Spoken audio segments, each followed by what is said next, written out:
que viens avec moi, viens avec moi, viens avec moi. Il y a un jeune, il n'est pas kawaïen, il a fait sortir des prisons. Mais il a fait une prière à Dieu. Et le jeune homme l'amène au milieu des colonnes. Tu peux m'amener à côté du poteau là. Et amène-moi au milieu des colonnes, puisque c'est là où les bancs. Je te dis une chose. Quand tu as la faveur de Dieu, alléluia, Dieu incline tes ennemis en ta faveur. Dieu incline tes ennemis en ta faveur.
Je fais confiance au Seigneur, mais je crois vraiment qu'il y a quelque chose qui est en train de se préparer. Il y a des chaînes qui sont en train d'être brisées.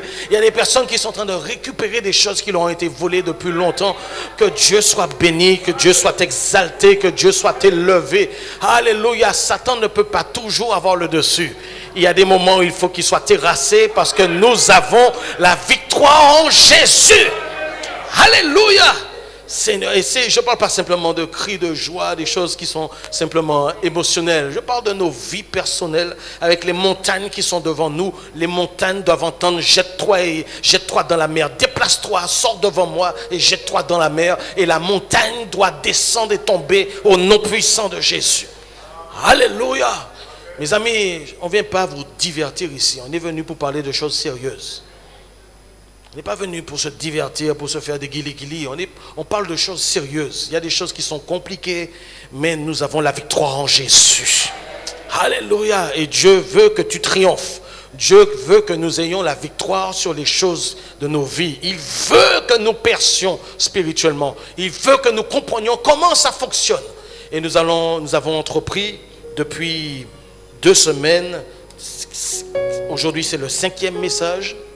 Et le dernier de cette série qui concerne la vision, le pouvoir de la vision.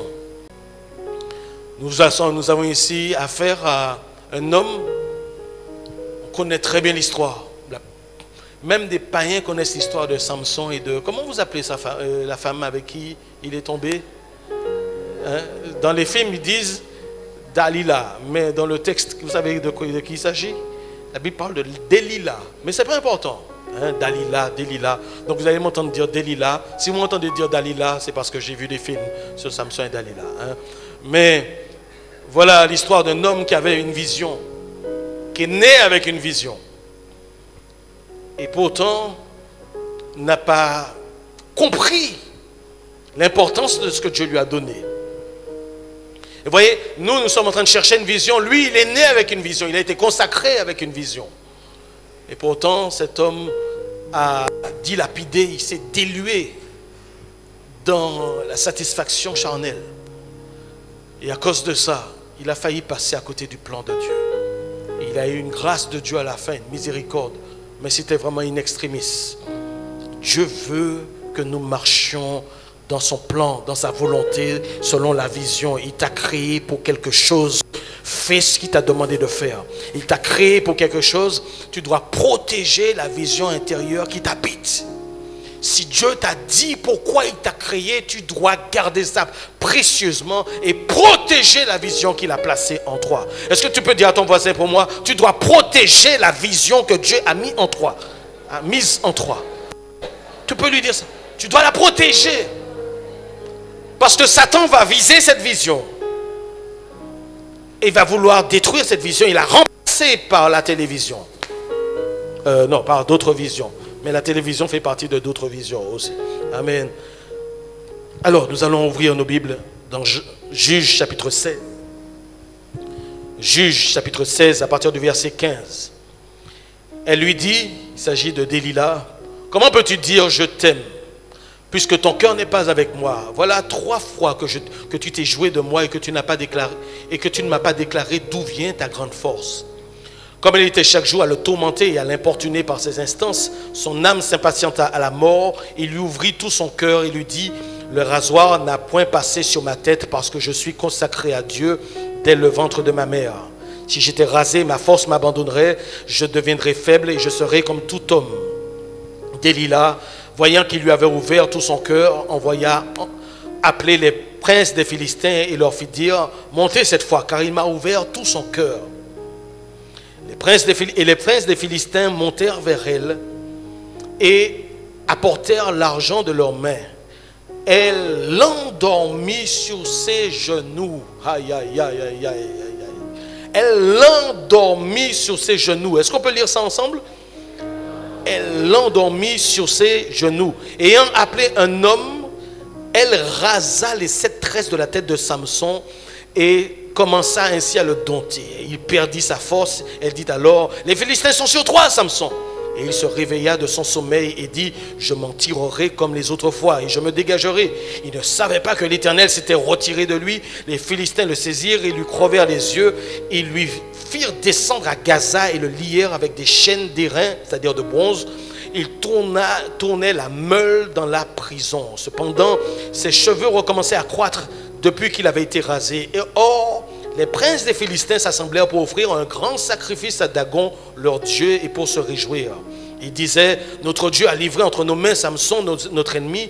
Et quand le peuple le vit, ils célébrèrent leur Dieu en disant, notre Dieu a livré entre nos mains notre ennemi, celui qui ravageait notre pays et qui multipliait nos morts.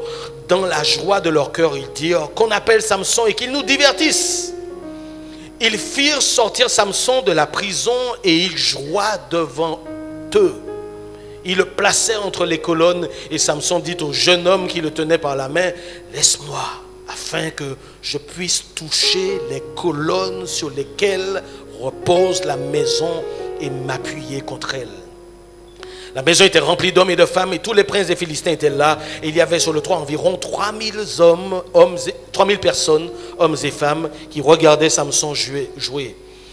Alors Samson invoqua l'Éternel et dit, « Seigneur éternel, souviens-toi de moi, je te prie. » Est-ce qu'on peut dire ensemble, « Souviens-toi de moi » ? Est-ce qu'on peut leur dire encore, « Souviens-toi de moi » ? Je te prie, ô Dieu, donne-moi de la force seulement cette fois. Et que d'un seul coup, je tire vengeance des Philistins pour mes 2 yeux.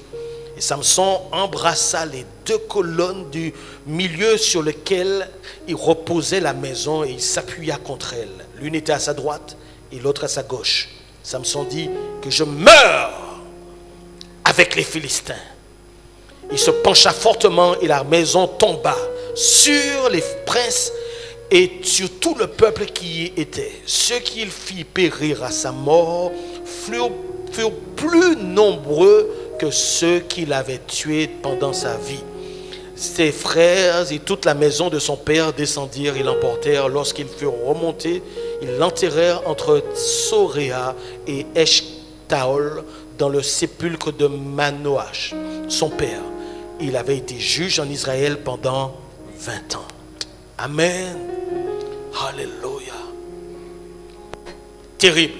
Jésus a dit dans Matthieu chapitre 6, il a dit, l'œil est la lampe du corps. Si ton œil est dans les ténèbres, est en bon état, tout ton corps sera éclairé. Mais si ton œil est en mauvais état, tout ton corps sera dans les ténèbres. Si donc la lumière qui est en toi est ténèbres, combien seront grandes ces ténèbres? C'est une façon pour nous dire déjà, si nos yeux sont fermés ou si notre vue est atrophiée, nous ne verrons pas grand-chose. Si nos yeux sont fermés, eh bien, notre corps est quelque part dans les ténèbres. Mais ce passage ne parle pas simplement de la vue, elle parle de la vision intérieure, ce qui nous habite.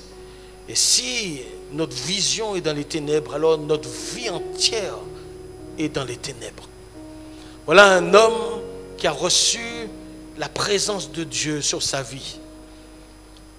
La Bible nous parle de Samson depuis le chapitre 13 jusqu'au verset 16. C'est un homme qui est né de la famille de Dan. Et Dan, c'est le territoire qui est au nord et qui a au nord la Philistie. Donc ils sont énormément en prise avec les Philistins. Et la Bible nous montre que très tôt cet homme a été consacré à l'Éternel. Un vœu de naziréat lui a été accordé. Il n'avait pas le droit de toucher des liqueurs, du vin. Il n'avait pas le droit de s'approcher d'un animal mort. Il devait rester purifié et surtout ne pas aussi couper ses cheveux parce que ces trois signes étaient simplement des signes de son alliance perpétuelle avec Dieu. C'était une alliance permanente. Certains avaient une alliance du naziréat ponctuelle, peut-être pendant quelques années, mais Samson, comme Samuel d'ailleurs, c'était de façon perpétuelle, pendant toute leur vie. Et voilà un homme qui est rempli du Saint-Esprit. L'Esprit de Dieu, c'est un esprit de force. C'est bon, c'est pas vrai? Donc l'Esprit lui procure la force. Et vous voyez que cet homme est rempli du Saint-Esprit, mais il faut bien comprendre que c'est parce qu'il est alliancé avec Dieu. Tant qu'il garde les vœux qu'il a faits au Seigneur, alors il a à disposition l'onction, la puissance du Saint-Esprit. Et voilà un homme qui est rempli du Saint-Esprit. Très tôt, dès la naissance de sa mère, il a été consacré. Et on voit que très tôt, cet homme donc a un destin. Il y a une vision qui le précède. Parce que sa mission est claire. Elle a été dite à sa mère. Il a été envoyé pour commencer à délivrer son peuple d'Israël des Philistins. Le terme dit bien commencer à délivrer. Et on voit qu'il a une vie qui est un peu difficile. Il est sans contrôle. Premièrement, il va choisir une femme en pays philistin. La Bible dit que ça venait de Dieu. Parce que le Seigneur voulait provoquer les Philistins, trouver des occasions de provoquer les Philistins. Donc il va épouser cette femme. Et figurez-vous qu'il va donner une énigme aux 30 invités qui étaient là, 30 hommes qui étaient là le jour de son mariage. Mais sa femme va le trahir. Elle est sous pression. On lui a dit qu'on va la tuer, elle et ses enfants, brûler sa maison. Donc elle va tout faire pour soutirer à Samson la signification de l'énigme. Et elle va donc le trahir. Et il va être fâché comme tout. Il va perdre son pari. Et il va retourner chez ses parents. Mais il est toujours marié. Et quand il revient, il apprend qu'on a donné sa femme à un de ses amis, c'est-à-dire un des 30 Philistins qui étaient présents le jour de son mariage. Alors Samson rentre dans une colère. Et toute sa vie est une histoire de colère. Vous avez un homme de Dieu, une servante de Dieu, un homme de Dieu qui est animé de colère. Mes amis, faites attention aux gens qui sont dans la colère. Et mesdames, n'épousez pas un homme qui est tout le temps dans la colère. Aïe, aïe, aïe, aïe, aïe, aïe. Mais messieurs aussi, faites attention à toutes les femmes qui sont dans la colère. Sa colère ne va jamais s'arrêter. On dira que c'est une colère sainte, oui, mais cette colère va le conduire dans certains lieux et finir en prison. Il est dans une colère. Et là, à partir de là, la Bible nous dit que Samson va, pendant 20 ans, être juge en Israël. Et c'est quelqu'un donc qui va opérer, qui va être le sauveteur de son peuple. Tous les autres juges sont dotés d'une armée extraordinaire. Mais Samson, il est à lui tout seul une armée. À lui tout seul, il peut tuer des centaines de personnes. Avec des mâchoires d'animaux, il fait ce qu'il veut. Et voilà qu'il va faire deux autres rencontres. La première chose, c'est qu'il arrive à Gaza, après 20 ans, où il semble aller bien. Et il va aller voir une prostituée, une courtisane à Gaza. Et ensuite, après cette prostituée, il va trouver une femme appelée Delilah. Ce n'est pas une prostituée. En tout cas, la Bible ne le dit pas. Mais elle est dangereuse. Il y a des femmes qui sont dangereuses.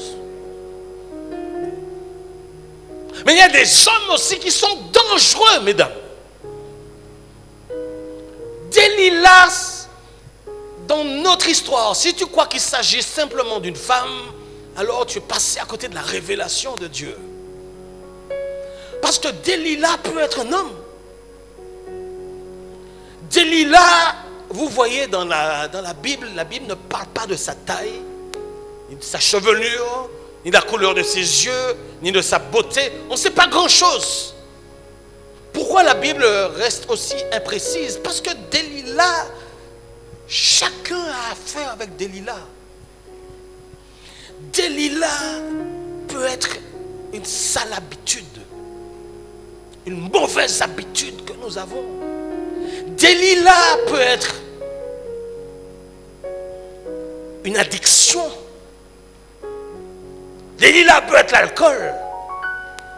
Delilah peut être la drogue, du tabac. Delilah peut être plein de choses. Mais ce qui est sûr, c'est que Delilah est un esprit. Et c'est quelque chose qui te combat pour empêcher ta vision de se manifester pour la gloire de Dieu.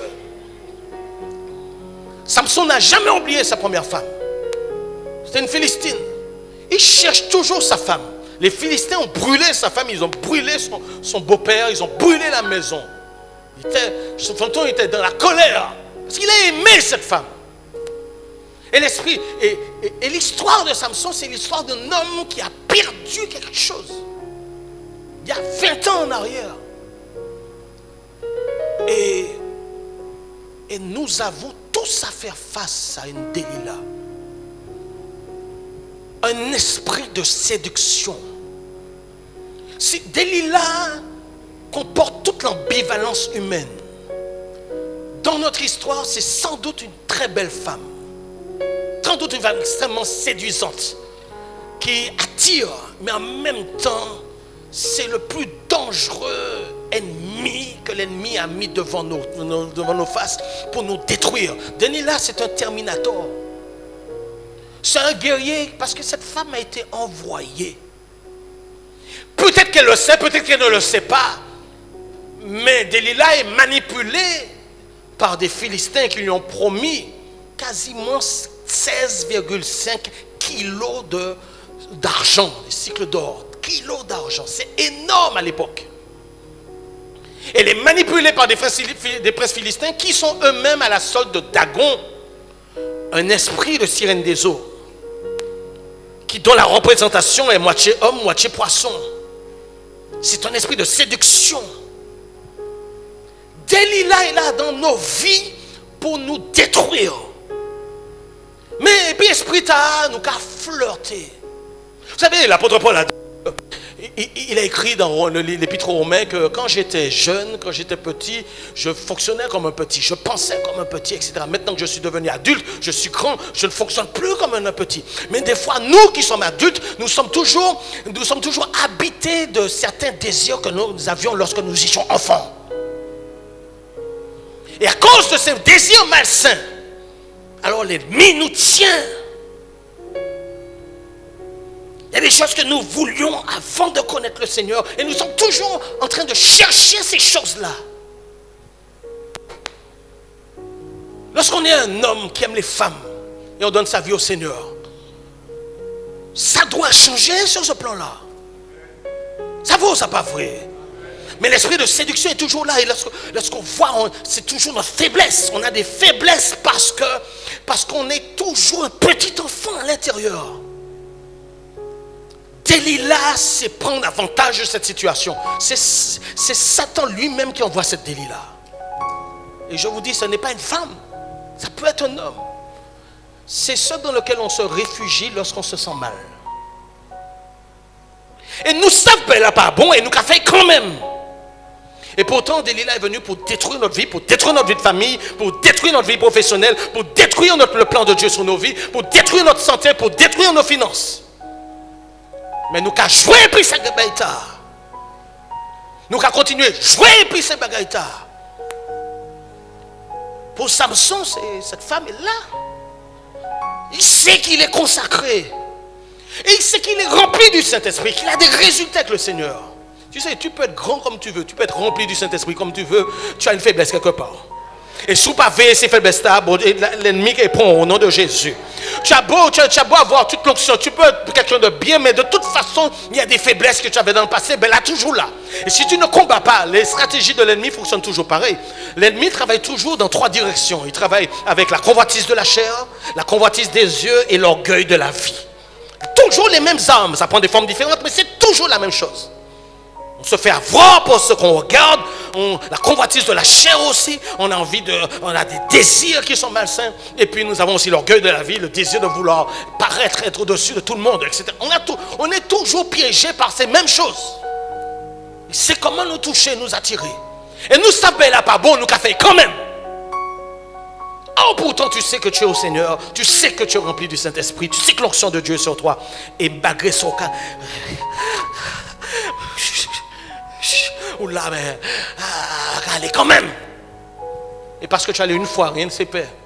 Samson est allé, et 3 fois Delilah lui a posé la question. Samson, dis-moi le secret de ta force. Dis-moi le secret de ta force. Et puis, et dis-moi comment je dois te lier pour que tu puisses, comment je peux t'attacher pour que tu sois lié et que je puisse prendre la maîtrise de toi. Il entend ces choses-là, il ne comprend plus rien. Parce que excusez-moi le terme, mais les jambes de cette femme sont ouvertes. Avec ta faiblesse, notre faiblesse, l'ennemi nous tient. Mais il veut plus. Il joue avec ça. Et Samson joue avec le feu. Nous sommes tous comme des personnes qui nous approchons d'un feu et puis nous les mettons en main mais nous pas les brûler. Nous les mettons en main mais nous pas les brûler. C'est comme ça que toi et moi nous sommes. Dieu va nous parler ce matin. Je te dis, dis ça à ton voisin pour moi. Dieu va te parler ce matin. Dis ça à moi, dis ça à moi. Dieu va te parler ce matin. Ce que Satan veut, c'est ton cœur. Parce que c'est le lieu où se trouve la vision. Ce que Dieu a mis en toi, le cœur. Elle a dit à un moment donné, il m'a donné tout ce qu'il y avait dans son cœur. Il m'a livré son cœur. Et là où la vision doit être. Satan a besoin de remplacer la vision de ta vie, le plan de ta vie, la destinée de ta vie, ta raison d'être, le but pour lequel tu as été créé. Il a besoin que tu t'écartes de ces choses pour te regarder autre chose. Et Samson a livré son secret. Sa force n'était pas dans ses cheveux. Sa force était dans l'alliance du Naziréat qu'il avait fait avec Dieu. Il avait déjà flirté avec la désobéissance en touchant le cadavre d'un lion pour y prendre le miel. Il s'était déjà approché d'un cadavre. Mais là maintenant, ses cheveux, il va dévoiler le secret. Il faut qu'il garde ses cheveux non coupés. Et voilà qui va livrer son secret.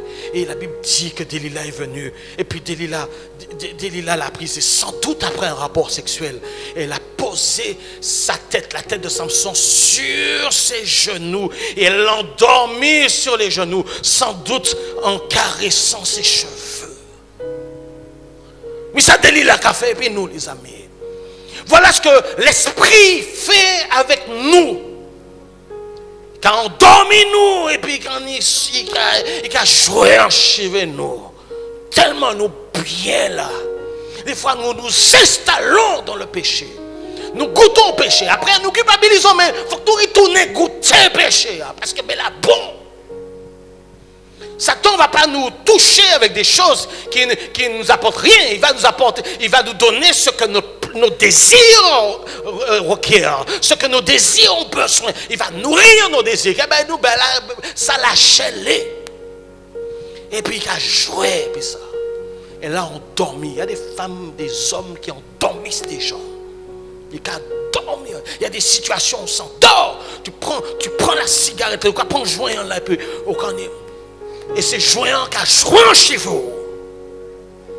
Quand on bouteille d'alcool là, et puis on dit que si mon presse ça manquait bien. Manquait bien. Moi ça n'est pas bon, mais manquait bien quand même. Et puis on prend un blanc, on prend belle pour qu'on boire, et puis on blanc qui joint chez vous. Et puis qu'on met au dormir. Et tu crois que tu iras mieux parce que tu vas te réfugier dans ces choses. Satan, c'est un menteur fini. C'est un menteur fini. Parce qu'il a révélé ces choses. Vous savez, le texte biblique, second 79, dit effectivement qu'elle lui a coupé les cheveux. Mais d'autres traductions, la plupart des autres traductions disent que c'est, elle a fait appeler un homme, comme il est dit dans toutes les versions, et que c'est l'homme qui a coupé les cheveux. C'est l'autre qui a coupé les cheveux, cette tresse de Samson. Couper les cheveux. Et à partir de là, la Bible dit qu'il ne savait même pas que l'Éternel s'était retiré de lui. Dès le moment où le vœu a été brisé, c'était terminé. Il ne savait même pas. Vous savez, pourquoi les Philistins ont besoin de savoir l'origine de la force de Samson? Parce que sans doute, il ne ressemblait pas à un autre Schwarzenegger. Sans doute, ce n'était pas un homme extrêmement musclé comme tous les films nous le montrent. Sa force lui venait de Dieu. Il pouvait être gringalet et puis on y terrassait des centaines de Philistins. Sa force lui vient de Dieu. On n'a aucune description de Samson comme une personne costaud. On met ça dans les films, mais la Bible ne le dit pas.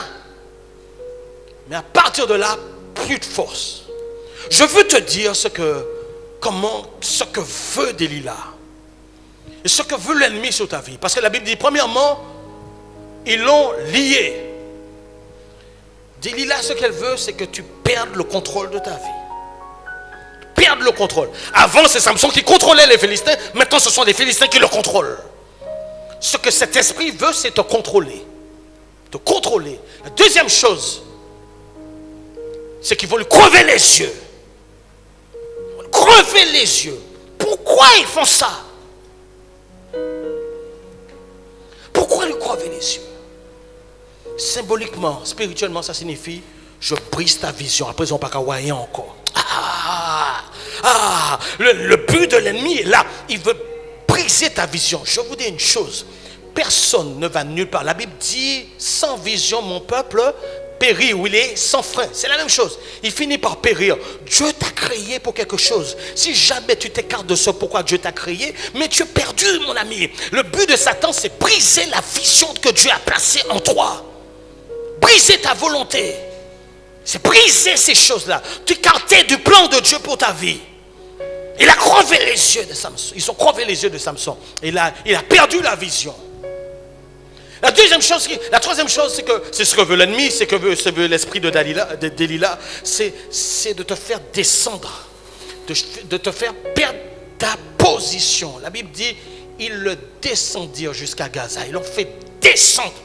Il a perdu sa position. Il a perdu sa position devant Dieu. Il a perdu ces choses-là. Il a tout perdu, son ascendance spirituelle. L'autre chose encore, la Bible dit qu'ils l'ont attaché avec des chaînes, 2 chaînes d'airain. Ils l'ont lié. Il a perdu la liberté de l'esprit. Ce que veut l'esprit de Delilah, c'est que tu perdes ta liberté en Christ.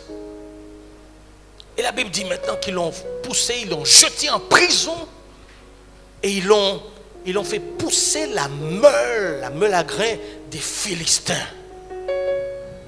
Il a perdu son ministère. Au lieu de servir Dieu en délivrant son peuple de l'ennemi philistin, il est en train de travailler pour les Philistins.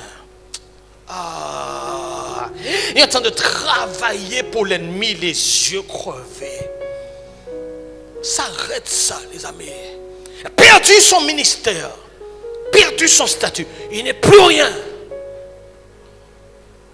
Maintenant que Satan et Samson est dans cet état, il est en prison.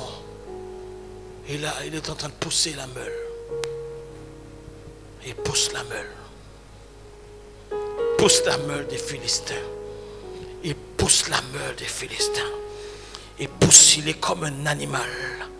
Il est comme un animal, comme ces bœufs que l'on met sur des terres pour pouvoir, alléluia, travailler, labourer la terre.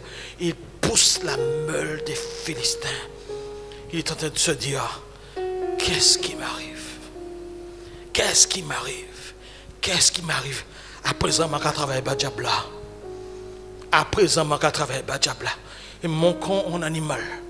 Mon con en animaux, mon con en animal. Et sans doute, quelque chose se passe. La Bible nous dit, cependant. Est-ce qu'on peut dire ensemble cependant?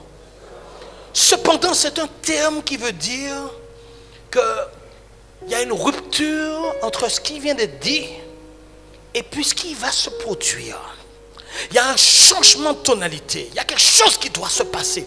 La Bible dit, cependant, ses cheveux étaient en train de croître, en train de pousser. Cependant. Est-ce qu'on peut dire ensemble, cependant? Alléluia. L'homme a tout perdu. Il est là. Je ne suis plus rien. J'ai déçu Dieu. J'ai perdu Dieu. J'ai perdu ma famille. J'ai perdu mes yeux. J'ai perdu mon honneur. Les Philistins sont en train de passer, en train de se moquer, en train de se moquer de lui, en train de rire. Ah, regardez-le, regardez, qu'on en est mal, qu'à travailler par nous après ça. Voilà ce qui se passe lorsqu'on joue avec l'appel que Dieu a mis sur nos vies. Voilà ce qui se passe lorsqu'on joue avec l'onction que Dieu a mis sur nos vies. Voilà ce qui se passe lorsqu'on joue avec la responsabilité que Dieu a mis sur nos vies. La vision que Dieu... Voilà ce qui se passe. Et Samson, il a dit, c'est pas possible. Mais qui m'en est arrivé là? Qui m'en est arrivé là? Qui m'en est pour arriver? C'est pas possible. Et il reconnaît sans doute dans son cœur, parce que dans Hébreux chapitre 11, il est parlé des héros de la foi. Et comme par hasard, Samson est cité. Pourquoi est-il cité là? Et alors que toute sa vie ne parle pas de foi. C'est un homme qui a été loin dès le commencement, qui avait la puissance de Dieu sur sa vie. Mais il n'y avait pas de foi. Mais il n'y avait pas de repentance. Il n'y avait pas un cœur pour Dieu. Il n'y avait pas de crainte de Dieu. Et pourtant, Hébreux 11 nous dit qu'il fait partie des hommes, des héros de la foi. Alors il y a quelque chose qui s'est passé. Et le seul endroit que je vois, c'est en prison. En tournant la meule des Philistins. Pas en animal, pas en bœuf, c'est à cause de moi si tout ça s'est passé. Si j'avais cru Dieu lorsqu'il me parlait, si j'avais obéi, si je m'étais soumis au Seigneur, je ne serais pas là où je suis. Si j'avais écouté la parole de Dieu, mais j'étais en train de me laisser aller à tous mes désirs. Et regarde où je suis maintenant. Et sans doute dans son cœur, la foi est là, en train de dire, Père, je te demande pardon. Éternel, Dieu, je te demande pardon. Ses cheveux sont en train de pousser.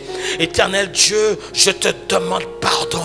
Et lorsque le cœur de Samson commence à changer, il a fallu qu'il perde la vue pour trouver la vision. Il a fallu qu'il soit brisé pour trouver la vision. Et est-ce que tu as besoin d'attendre que les choses aillent pire pour commencer à obéir à Dieu maintenant dans ta vie?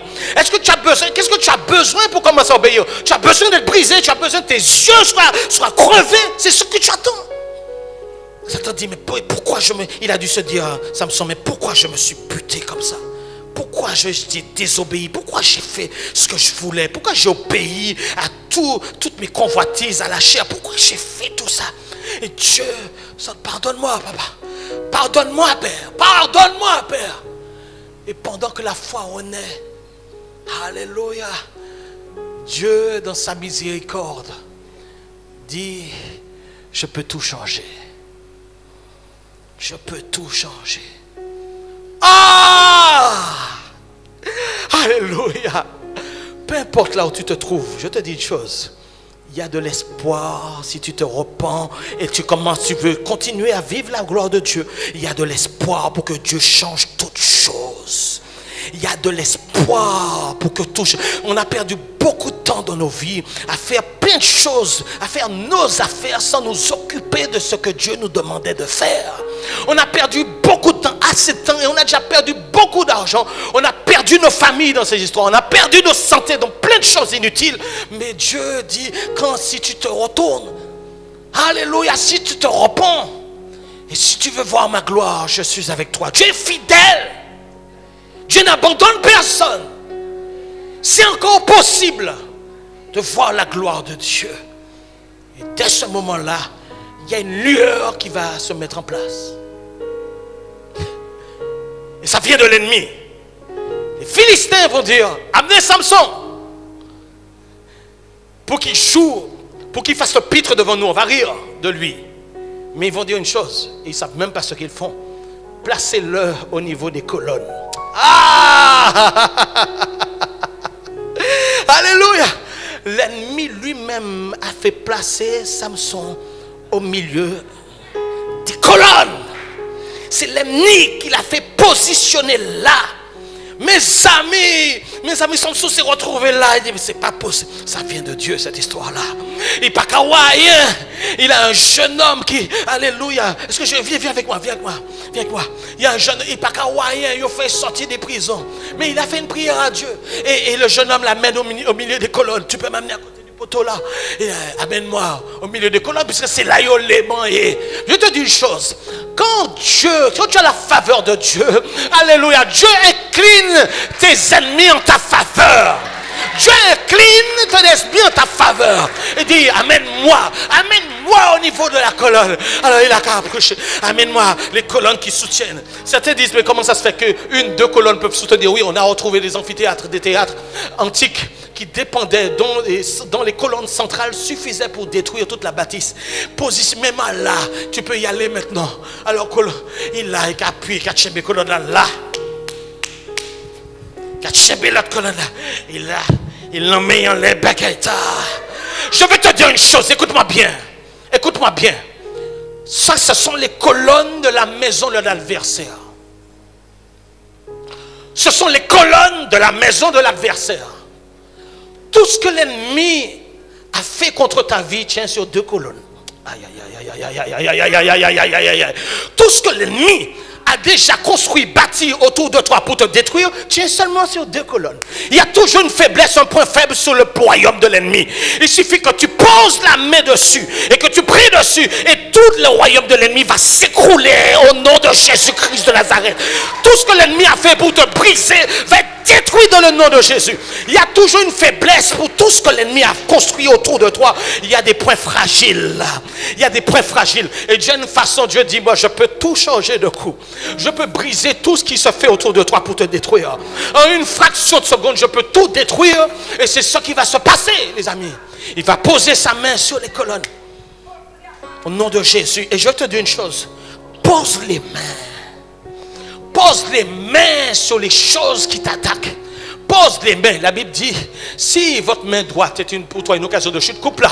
Car vaut mieux rentrer dans le royaume de Dieu sans les mains, alléluia, que avoir tout le corps jeté dans la géhenne. Si ton œil droit est pour toi une occasion de chute, arrache-le, jette-le.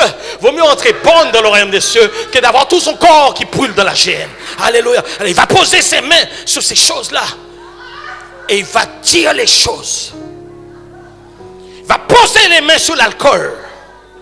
Il va briser la puissance de l'alcool. Il va poser les mains sur la drogue. Il va briser la puissance de la drogue. Il va poser les mains sur cette femme qui le fait toujours pécher. Il va briser la puissance de la séduction. Il va poser les mains sur cet homme qui l'a fait pécher. Il va briser la puissance de la malédiction. Et tout va s'écrouler d'un coup. Rien n'est terminé. Rien n'est terminé. Si tu peux voir l'invisible, alors tu peux accomplir l'impossible. Ah! Si tu peux voir l'invisible, tu peux accomplir le possible. Rien n'est impossible à ceux qui croient en Dieu. Je vous dis une chose. Peu importe là où tu te trouves, tu as peut-être perdu du temps, mais il est encore temps de redresser la barre, de poser la main sur les colonnes.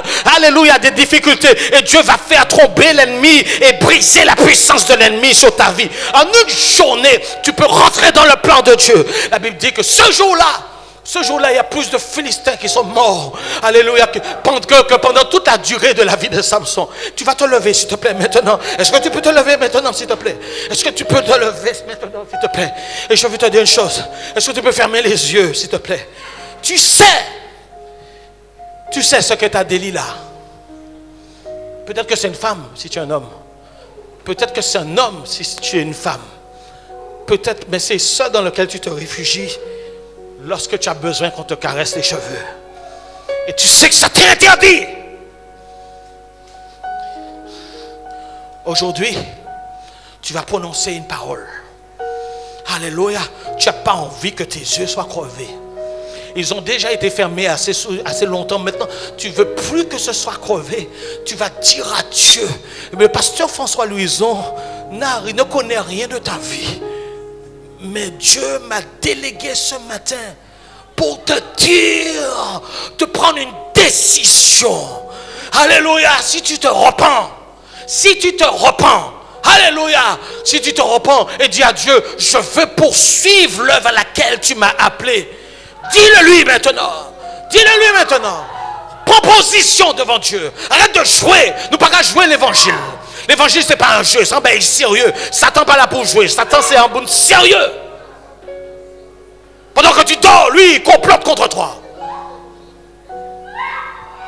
Alors je te pose la question suivante.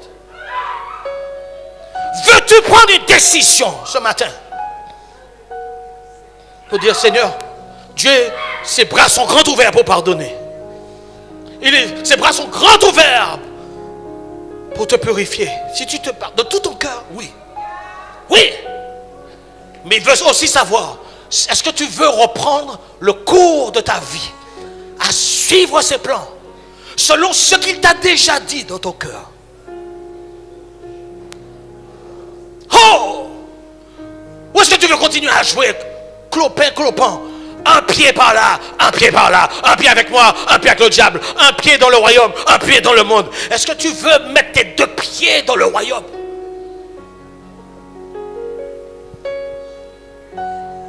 Est-ce que tu veux enfin faire ce que je te demande de faire? Dis-le Seigneur. Alors dis-lui quelque chose maintenant. Avant qu'on ne prononce une prière. Donne-lui ta réponse ce matin.